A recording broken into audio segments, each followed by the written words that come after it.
Hello friends, இந்த question பாருங்கள். இரண்டு உருளைகளின் உயரங்கள் முறையே 1:2 மற்றும் அவற்றின் ஆரங்கள் 2:1 எனில் கன அளவுகளின் விகிதம் கேட்டிருக்காங்க. உருளையின் கன அளவுக்கு ஃபார்முலா என்ன? πr²h. ஓகேவா?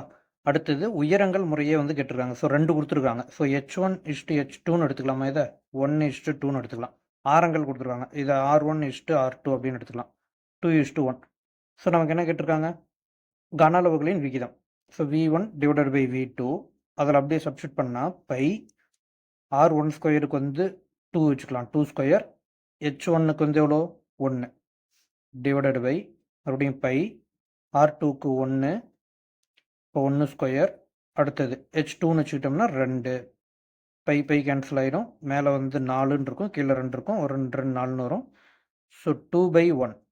அப்போ 2:1 தான் ஆன்சர். ஆன்சர் எங்கே இருக்குது? Option C.